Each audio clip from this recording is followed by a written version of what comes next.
Hey guys, welcome to another episode of Not So Super Fan. And right now I'm gonna do a review for the Wonder Woman movie, which I watched last night, and I really enjoyed this movie. Oh my god, I loved it. Oh my, Patty Jenkins. Oh man, there were a lot of people clapping last night after this movie was over. It was just wonderful. I'm gonna watch it again anyway. So, Wonder Woman, starring Gal Gadot, Chris Pine. Follow the story of Wonder Woman as a child. She grows up, a little innocent girl. Wants to be a warrior, but her mom wants her shelter. Doesn't want her to, go out and be a warrior, but also be behind that she doesn't want her to find out who she actually is. But in light of this, her mom's telling her story about how the gods created men, how he created the Amazon to defend men and protect the world of men, but men were always good, but were corrupted by Eris. So from growing up believing those stories, so one day Steve Trevor plane crashed, and she finally sees a man, and he tells them that that there's a war going on. It's the war to end a war, but they don't. The Amazon Queen doesn't want to go help. So Gal Gadot character Wonder Woman, she wants to go help because she has that passion to help people, and that's what I loved about this character. She has that passion to help people, and from that you could see her faults. Her innocence is just her fault comes from her innocent, her being naive, doesn't understand how the world works. So from her, she defies her mom, leaves the island knowing that she could never return. So she leaves the island to go help Steve Trevor. When she finally comes to the world of men, she has to finally realize for herself that she can't help everybody. And it's hard for her to take, it's hard for her to understand things that she, like the world of spy, the world of men war, like how they don't respect her because she's a woman and all that. Then one of my favorite scenes, lead up to one of my favorite scenes when she goes out in the trenches.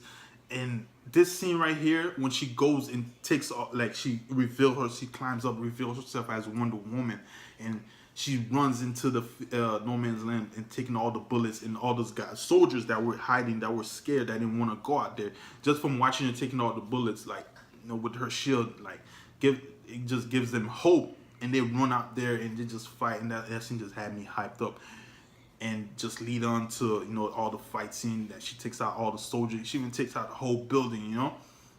So just from that scene alone, it made me feel like when I was a kid, when I first seen the Christopher Reeve Superman, when he first revealed himself as Superman, and that helicopter was falling with Lois Lane, and he catches it, everybody's clapping, and I just had that feeling. I felt so excited, and when when the plane was about to crash because it got hit by lightning, and he held onto the plane, and the pilot's like to his co-pilot, fly, just look, fly, don't look, just fly. And it was just magical to me. I just felt that magic right watching this movie last night. And now I realize why this one YouTuber, Jody Corner, is like pushing for Patty Jenkins to do Man of Steel 2. Because after seeing this movie, I didn't realize what I was missing from Man of Steel. And I still love Man of Steel. It's still one of my favorite Superman movie. But I realized what I was missing from this movie, which is hope, heart. It was missing, and light.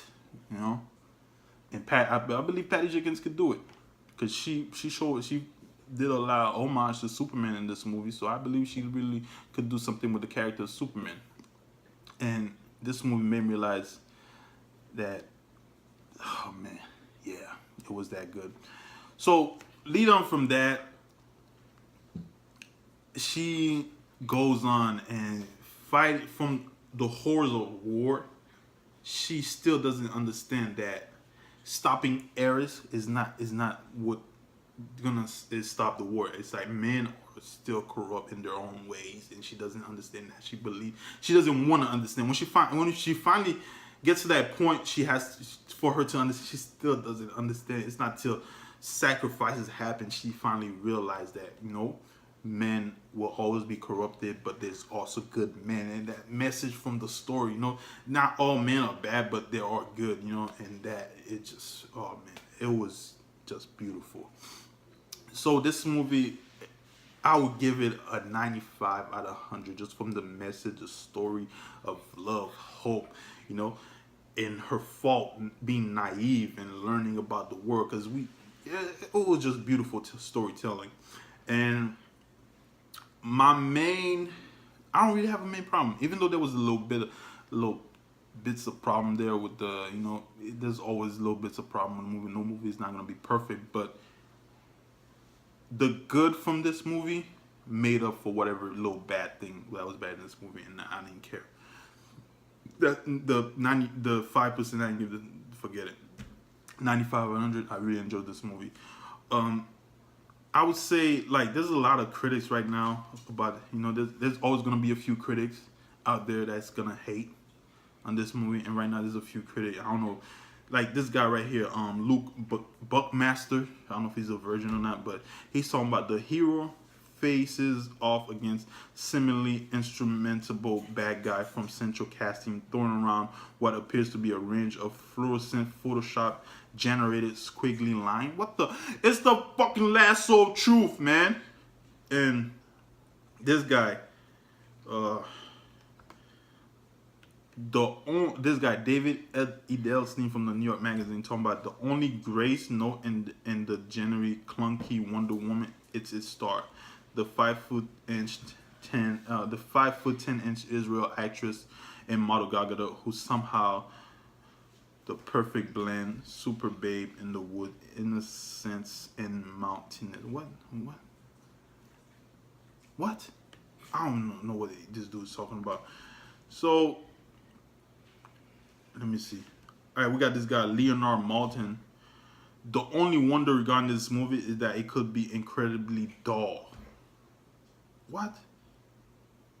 I keep hoping DC will find a key to unlock the magic and inheriting that great and its great cast of characters. What do you mean? I don't know if these guys watch the same movie I watch, but this is some messed up stuff. It's just like this guy Rob Carnival, like this talking about this latest entry in the DC comic world is only partially successful before eventually succumbing to gender fatigue. And this is the last one because I'm gonna stop reading because it's just making me angry. This guy named Stephen Romay talking about is disappointing because Wonder Woman deserved better. You know what, Stephen Romay? Yeah, I'm gonna stop. This is fucking bullshit. Okay? These fucking assholes, these fucking assholes! The fuck is their problem, man? This is fucking typical cop hate game bullshit! This movie, he needs to go watch this movie because I don't know what Wonder Woman movie this guy watched, but these guys have a problem. Because I hate when critics go watch a movie and they don't take their head out their ass and we'll just watch the movie. Some movies are meant to be enjoyed. It's not every movie that's gonna be about an Oscar-worthy movie. This movie was about bringing hope. There's like a lot of the little girls look up to Wonder Woman. And she brought that message. And these guys, I don't know. And from these guys, we go on to Fox. And they're talking about Wonder Woman was not patriotic American enough. Check out this clip, guys. We always do. All right, item 2 here. Wonder Woman is out in theaters right now. Some are calling it less American, Dion, because, well, her outfit isn't red, white, and blue.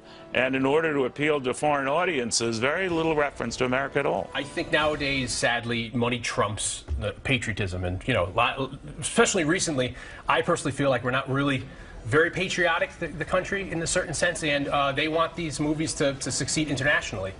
So that they're going to 70% of the revenues come from abroad. Maybe that's why they do. There's a difference, though, also between the marketing and the movie itself. If you look at the movie itself, no, the costume's not red, white, and blue. It's red, blue, and gold. But in the trailer, I would have never noticed that. Had they not pointed this out, right. I do research. I would never know. Right. In the trailer, they even have this build-up moment, and then they cut to her in the costume, and it's still this iconic moment. So you still have that. The director is American. I think the movie itself, loves an American pilot. Right. Right. But as far as the movie itself, but the global marketing aspect of it is certainly something to explore. See, I think the Hollywood aspect that it's, and we see this time and time again, it's cool to hate America these days, especially with a lot of celebrities out there, whether it's Lena Dunham to Kathy Griffin, you know what I mean? But even Captain America has kind of toned down his patriotic for the director of his last movie, just saying now he's just a very earnest guy. Well, but you know what is so interesting is the fact that they're changing that in order to make money, right? That's the celebration of free market economies. That's what America's all about. So even if it's not the principal and her wearing a flag, the principal is at work here. Yeah, but they're selling us out, though. They're selling out the point of the movie, that though. because they want to make that money overseas, and they even did it with G.I. Joe, a live-action movie a couple years ago, where they took out America. You know, they made it like a generalized strike force. And the Chinese market is huge for that's international just it. film. That's You know, just it. so- Just go see Baywatch, right? Really? Really, Fox? Do me a favor, please. Get out of here. Get out of here, man. Shit, I'm saying. Come on. Wonder Woman was never an American. She was created by an American writer, but she was never an American. Wonder Woman is from the island of Themyscira. All right? She is an international hero. If you read under her history, she's an international hero. I believe her costume, like when she came out, it was doing around the time World War II. That's basically why her costume had the red, white, and blue and the stars and stuff. You know, just to do that patriotic symbolism and stuff. But Wonder Woman, Themyscira, island close to Greece. So I don't know if there's Greek gods in America and all that, but Fox News need to go check their history on when it comes to Wonder Woman. She was never only a American hero, you know? She was international. She was a hero for every nation. So they better check on that, man. They need to stop, you know? They need to stop. You don't know nothing, man. You know what you are? EP, aka Enemy of Progress. Other than these haters, go watch this movie, guys. It's really enjoyable. It's really has a heartfelt story. Great action, great message. Patty Jenkins, once again, did a great job. You know, the whole cast, Jeff John, the actress, even that little girl who played Wonder Woman. She did a great job just being the young Diana. So anybody who hasn't watched it yet, please go watch it. It is a great movie. Do not look at the bad critic, because matter of fact, there's more good reviews than bad. So go watch it and stop listening to these assholes. Yeah. Thanks for watching, guys. Don't forget to like and subscribe to the channel, and I will be seeing y'all soon.